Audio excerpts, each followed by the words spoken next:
दोस्तों, अगर आप भी सुरेश रैना को एक महान खिलाड़ी मानते हैं तो इस वीडियो को अभी दिल से लाइक कर दीजिए। दोस्तों, आईपीएल के 18वें मैच में चेन्नई सुपर किंग्स ने दुबई के मैदान पर किंग्स 11 पंजाब को 10 विकेट से हरा दिया। पंजाब ने पहले बल्लेबाजी करते हुए 20 ओवर में 4 विकेट के नुकसान पर 178 रन बनाए। चेन्नई ने बिना कोई विकेट गंवाए 17.4 ओवर में 181 रन बना लिए। इस सीजन में पहली बार कोई टीम 10 विकेट से जीती है। चेन्नई ने इसके साथ ही लगातार 3 हार के क्रम को भी तोड़ दिया है। 5 मैच में उसकी ये दूसरी जीत है। चेन्नई के ओपनर शेन वॉटसन और फाफ डू प्लेसी ने नाबाद 181 रनों की साझेदारी की। वॉटसन का बल्ला इस सीजन में पहली बार चला। उन्होंने 53 गेंद पर 83 रन बनाए। इस दौरान 11 चौके और 3 छक्के लगाए। डू प्लेसी ने 53 गेंदों पर 87 रन बनाए और उन्होंने भी 11 चौके और 1 छक्का लगाया। चेन्नई के लिए दोनों ने ओपनिंग विकेट के लिए अब तक की सबसे बड़ी साझेदारी की है। अब दोस्तों, जैसा कि हम सभी को पता है कि सुरेश रैना ने इस साल के आईपीएल से अपना नाम वापस ले लिया था और उन्होंने आईपीएल ना खेलने का मन बनाया था। लेकिन आपको बता दें कि सीएसके की इस जीत के बाद रैना ने अपना मन बदल लिया है और वो चाह रहे हैं कि वो भी चेन्नई सुपर किंग्स की टीम से दोबारा खेले। जी हाँ, दरअसल पंजाब के खिलाफ चेन्नई की जीत के बाद रैना ने पोस्ट में लिखा कि ये जीत चेन्नई के लिए बहुत मायने रखती है क्योंकि हम पिछले 3 मुकाबलों में हार कर आए थे। वॉटसन और डू प्लेसी दोनों ने ही शानदार बल्लेबाजी की है और एक तरफा ये मुकाबला जिता दिया। दोस्तों, इसके बाद रैना ने कहा कि काश मैं भी वहां होता और इस जीत को सेलिब्रेट कर रहा होता। आईपीएल 2020 में खेलने का मेरा भी बहुत मन है, लेकिन कुछ कारणों की वजह से मैं चाह कर भी नहीं खेल पा रहा हूँ। ऐसे में दोस्तों, रैना ने इसके संकेत दिए हैं कि वो आईपीएल में वापसी कर सकते हैं। हालांकि अब ये देखना होगा कि इस पर सीएसके मैनेजमेंट क्या फैसला लेती है। दोस्तों, वैसे आपको क्या लगता है, क्या रैना को वापसी करनी चाहिए या नहीं? नीचे कमेंट में ज़रूर बताइएगा। अब दोस्तों, आपको बता दें कि जब सीएसके की टीम बल्लेबाजी कर रही थी तो 9वें ओवर में शेन वॉटसन ने 101 मीटर का गगनचुंबी छक्का मारकर सभी को हिलाकर रख दिया। जी हां, पंजाब की तरफ से 9वां ओवर लेकर आए स्पिनर रवि बिश्नोई और ओवर की दूसरी गेंद पर वॉटसन ने लॉन्ग ऑन की तरफ एक चौका मारा। इसके बाद इसी ओवर की 5वीं गेंद पर वॉटसन ने स्लॉग स्वीप करते हुए गेंद सीधा स्टेडियम के छत पर गिरा दी। उनका ये गगनचुंबी छक्का देखकर मैदान में खड़ा हर कोई खिलाड़ी पूरी तरह से हैरान रह गया। इसके बाद रिप्ले में ये दिखाया गया कि ये छक्का 101 मीटर लंबा था। सीएसके ने 14 गेंद रहते ये मुकाबला 10 विकेट से जीत भी लिया।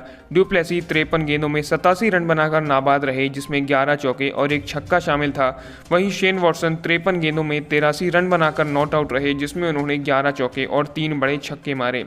ऐसे में दोस्तों, आपको इस मैच में वॉटसन और डू प्लेसी की पारी कैसी लगी, हमें नीचे कमेंट करके ज़रूर बताइएगा।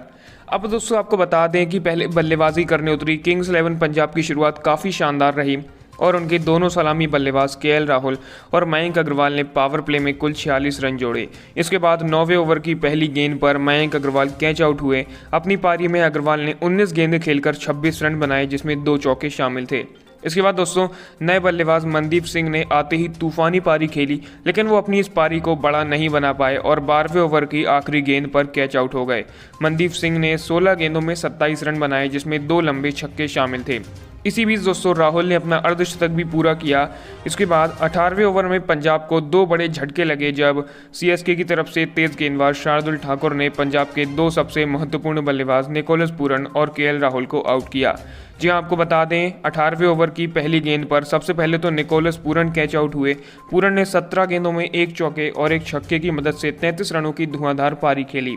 इसके बाद दोस्तों, इसी ओवर की दूसरी गेंद पर सेट बल्लेबाज केएल राहुल भी विकेट के पीछे धोनी के हाथों कैच आउट हो गए। केएल राहुल ने 52 गेंदें खेलकर 63 रन बनाए, जिसमें 7 चौके और 1 छक्का शामिल था।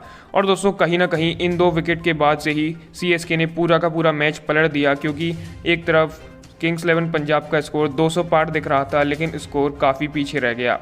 इसी तरह से किंग्स 11 पंजाब ने 20 ओवर में 4 विकेट के नुकसान पर 178 रनों का स्कोर बनाया। ग्लेन मैक्सवेल 7 गेंदों में 11 रन और सरफराज खान 9 गेंदों में 14 रन बनाकर नॉट आउट रहे। अब दोस्तों, आपको बता दें कि 179 रनों के लक्ष्य का पीछा करने उतरी चेन्नई सुपर किंग्स की शुरुआत बहुत ही शानदार रही और उनके दोनों सलामी बल्लेबाज शेन वॉटसन और फाफ डू प्लेसी ने बेहतरीन पारी खेली और पंजाब के सभी गेंदबाजों की जमकर धुनाई भी की। इसी बीच 11वें ओवर की दूसरी गेंद पर चौका मारकर वॉटसन ने अपना 50वां भी पूरा किया। ये अर्धशतक उन्होंने मात्र 31 गेंदों में मारा। इसके अलावा दोस्तों, जैसा कि आपको पता हो कि वॉटसन काफ़ी समय से आउट ऑफ फॉर्म चल रहे थे, लेकिन इस मैच में उन्होंने बेहतरीन बल्लेबाजी की और सीएसके को एक शानदार शुरुआत दिलाई। वहीं दूसरी छोर पर खड़े फाफ डु प्लेसी ने भी बेहतरीन बल्लेबाजी करते हुए अर्धशतक जमाया। डु प्लेसी ने अपना 50 33 गेंदों में पूरा किया। अब दोस्तों, आपको इस मैच में किस खिलाड़ी का प्रदर्शन सबसे अच्छा लगा, हमें नीचे कमेंट करके ज़रूर बताइएगा।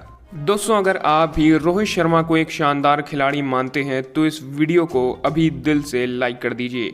दोस्तों, आईपीएल 2020 का 17वां मैच मुंबई इंडियंस और सनराइजर्स हैदराबाद के बीच खेला गया। ये मुकाबला काफ़ी रोमांचक रहा और आपको बता दें कि इसमें मुंबई ने टॉस जीतकर पहले बल्लेबाजी करने का फैसला लिया। अब दोस्तों, पहले बल्लेबाजी करने उतरी मुंबई की शुरुआत ज़्यादा कुछ खास नहीं रही और पहले ओवर की 5वीं गेंद पर रोहित शर्मा विकेट के पीछे कैच आउट हो गए।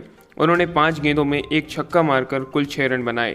इसके बाद Quinton de Kock, Surya Kumar Yadav ने पारी को आगे बढ़ाया, लेकिन दोस्तों 6वें ओवर की 5वीं गेंद पर सूर्य कुमार यादव को सिद्धार्थ कौल ने आउट किया। उन्होंने 18 गेंदों में 27 रन बनाए, जिसमें 6 शानदार चौके शामिल थे। इसके बाद दोस्तों, सलामी बल्लेबाज क्विंटन डी कॉक और नए बल्लेबाज ईशान किशन के बीच एक अच्छी साझेदारी बनी और इन दोनों ने मिलकर स्कोर को 100 रनों के पार पहुंचाया।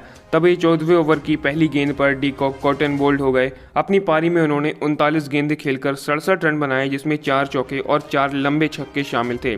आखिरी के ओवरों में हार्दिक पांड्या, करण पोलार्ड और कृणाल पांड्या ने तूफानी बल्लेबाजी की और मुंबई का स्कोर 20 ओवर में 5 विकेट के नुकसान पर 208 रनों तक पहुंचाया।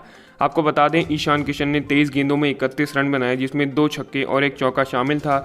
इसके अलावा हार्दिक पांड्या ने 19 गेंदों में 2 चौके और 2 छक्के मारकर 28 रनों की पारी खेली और करण पोलार्ड 13 गेंदों में 3 लंबे छक्कों की मदद से 25 रन बनाकर नाबाद रहे। अब दोस्तों, आपको बता दें कि 209 रनों के लक्ष्य का पीछा करने उतरी सनराइजर्स हैदराबाद की शुरुआत ज़्यादा कुछ खास नहीं रही और 5वें ओवर की पहली गेंद पर जॉनी बेस्टो कैच आउट हो गए। उन्होंने 15 गेंदों में 25 रन बनाए, जिसमें 2 चौके और 2 छक्के शामिल थे। इसके बाद दोस्तों, मनीष पांडे और कप्तान डेविड वार्नर के बीच एक अच्छी साझेदारी बनी, जिन्होंने मिलकर स्कोर 100 रनों के करीब पहुंचाया। इसी बीच दोस्तों, मनीष पांडे अपनी पारी को अर्धशतक में तब्दील नहीं कर पाए और 10वें ओवर की 5वीं गेंद पर कैच आउट हुए। उन्होंने 19 गेंदें खेलकर 30 रन बनाए, जिसमें 4 चौके और 1 छक्का शामिल था। इसी बीच कप्तान डेविड वार्नर ने अपनी 50 पूरी की। उन्होंने ये अर्धशतक मात्र 35 गेंदों में बनाया।